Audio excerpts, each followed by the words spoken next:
What's up, people? I'm Shaggy, the opinionated hippie. And for this video, I'm going to rank the guitar solos on Frank Zappa's Funky Nothingness release. It has been out about 6 weeks now, 7 weeks, 6 weeks. I did make a video reviewing the album. I am still utterly confused on what my thoughts are on this album. I ranked it somewhere in like the low 20s out of like the sort of the 62 or 63 that have been released so far. Yeah, I don't know. I'm confused onto what I think about this. But I do think after listening to it quite a bit, and especially trying to focus in on the solos, I think there's definitely like a ceiling that Frank hits with what he's able to accomplish, or like just the overall effect of his guitar playing at this point. I think like his desire to play these long 3, 4, 5 minute solos, that length does not quite match his ability to like come up with fresh ideas, either just the ideas he's coming up with, his technical ability, or maybe not even his technical ability, but what he's actually doing physically with the guitar and his just comfort with manipulating the strings and making sounds and doing things. Like, I think he reaches his ceiling in a lot of these solos, and he kind of just treads water and isn't able to like get to that next level where you're like, oh, you got to hear this solo. He does do that once on this release. There is one song where I think he's on the roof and might be hovering above the building. And that's like, okay, this, and Frank knew it too, because later on when he would take the material on this and release some of it, the thing he released is representative of that moment where he's completely transcended everything else on this album. And he's like way up here. So even Frank knew that. And that's something I think I just realized right at this moment, that the one thing I think on this album is way better than everything else is the one thing Frank featured prominently on an album, and didn't release the rest of it. So I think Frank recognized something here. I'm now verbalizing that for the first time. But anyways, enough yakking. 15 solos. There are more than 15, but we'll get to why there's only 15 on the list. I think I've got them all. And then at the end of me talking 15 through 1, I'll put the list on the screen if you want to see it. And then I'll show you where this album ranks among all the other that I've done so far. So anyways, number 15 is the brief, short R&B, funky little fun solo and Work With Me Annie / Annie Had a Baby. Both versions have the same solo. That's why there are more solos on the album, occurrences of solos, than on this list, because one of them appears twice. 14 is Like a Rolling Stone. This is a song that I've kind of gotten tired of already, and I don't find to be all that compelling. I don't know what it is about it. There's pretty much like 2 parts to the solo. The second part, I think, is a little bit better than the first part, like Frank solos, other people's. I think we have more vocals, Frank solos again. I think the second half kind of is better than the first half. But I don't know. He would use this as sort of the basis for Stinkfoot, and I think what he did with it when it was Stinkfoot is much more interesting than what he did with it here. But again, there'd be years down the line and his overall skill set would improve. Though these are no way bad solos. Again, I'm comparing Frank to Frank here. So, but that would be my number 14, Like a Rolling Stone. For some reason, it just doesn't connect with me.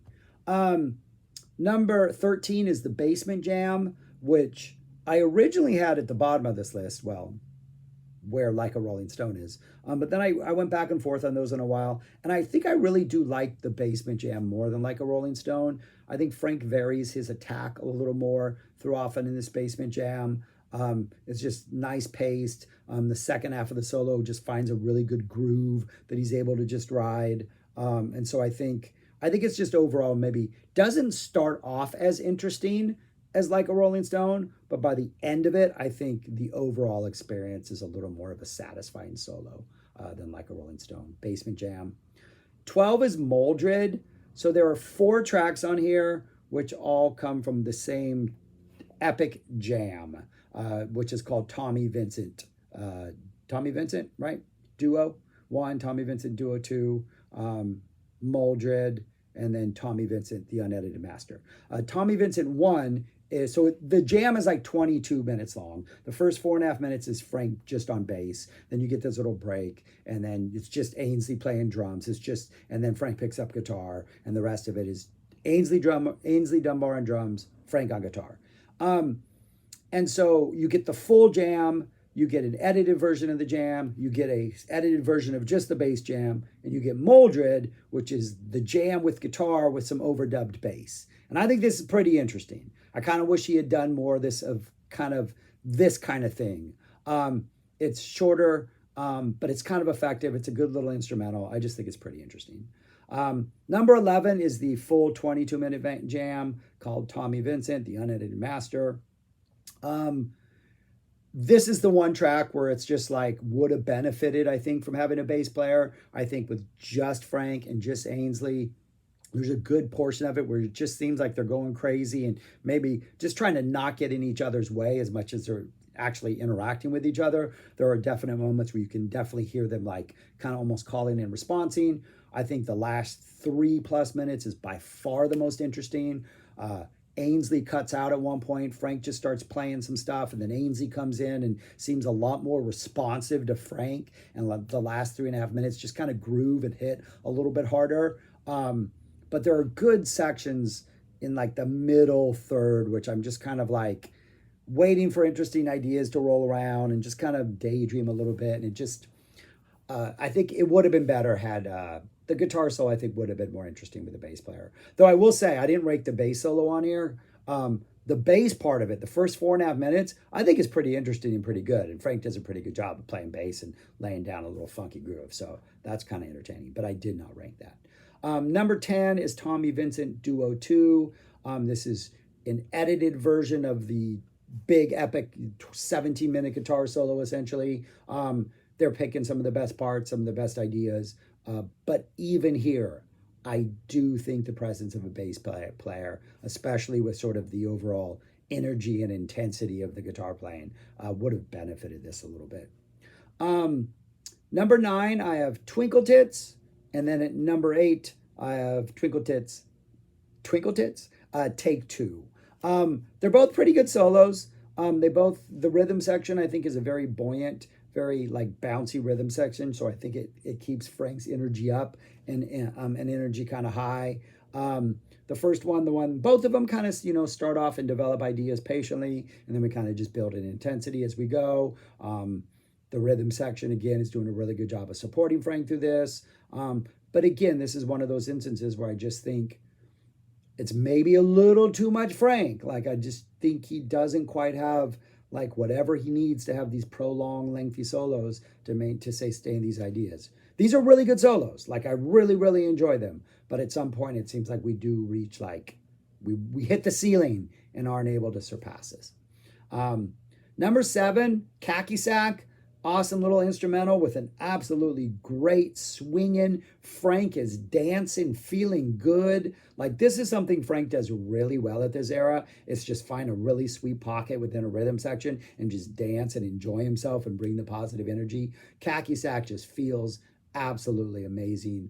Just a really fun little guitar solo in the middle of this awesome little instrumental.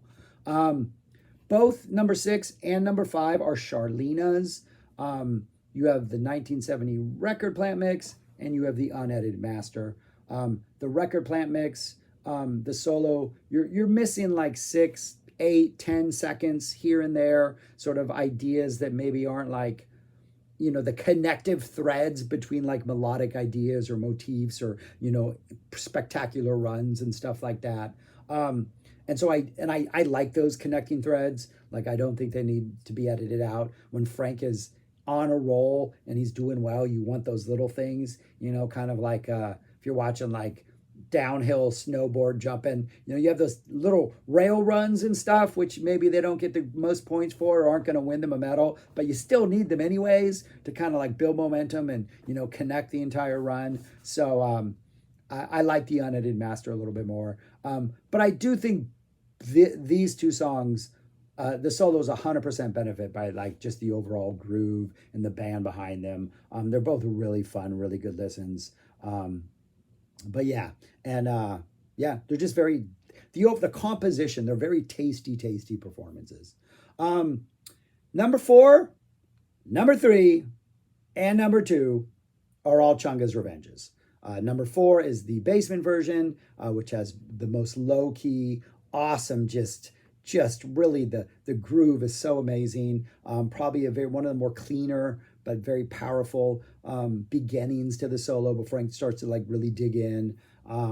Yeah, just an overall basement version is spectacular. Chunga's Revenge Take 5, which I think for some reason that vamp just seems a little bit darker in this version than it does the other one. The basement version is a lot more subdued and chilled, maybe a little more menacing, but in like a quiet way. The Chunga's Revenge Take 5 feels a little bit darker overall. But again, this solo and the one in Take 8, I think Frank's ideas are the best. He finishes really strong. There are points in the middle of each where it almost feels like, okay, we're treading water, but then he always goes somewhere interesting. The band will come in with horn sounds at the end and just give it a lift, and that kind of helps boost Frank's energy. I do think the Take 8 one, I think, which is the longest of them, just overall, he's able to draw out that length and just keep going and find like, okay, I'm exhausted, like find the second win and this third win and this fourth win. And I think that is by far the most, I'm pretty sure that's the one that's the longest, right?